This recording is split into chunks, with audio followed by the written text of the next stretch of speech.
শরীয়তপুরের নড়িয়ায় বিঝারি উপসী তারাপ্রসন্ন উচ্চ বিদ্যালয়ের প্রধান শিক্ষক শেখ নুরুল আমিন রতনের ওপর হামলার ঘটনা ঘটেছে। এ সময় তার ডান হাত ভেঙে দেওয়ার অভিযোগ উঠেছে স্থানীয় যুবদল নেতার বিরুদ্ধে। মঙ্গলবার বিকেলে উপজেলার ভোজেশ্বর বাজার এলাকায় এই ঘটনা ঘটে। পুলিশ জানায়, দীর্ঘদিন ধরে স্কুল ম্যানেজিং কমিটি নিয়ে বিদ্যালয়ের প্রধান শিক্ষক ও নশাসন ইউনিয়ন আওয়ামী লীগের সভাপতি রতনের সাথে স্থানীয় কিছু লোকজনের দ্বন্দ্ব চলছিল।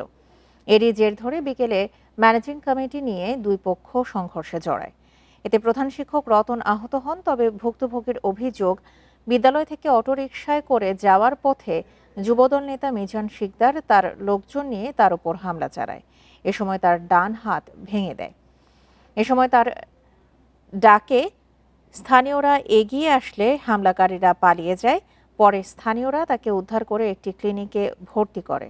অবস্থার অবনতি হলে রাতে শরীয়তপুর সদর হাসপাতালে তাকে ভর্তি করা হয়। অভিযোগ পেলে ব্যবস্থা নেওয়ার কথা জানিয়েছে পুলিশ।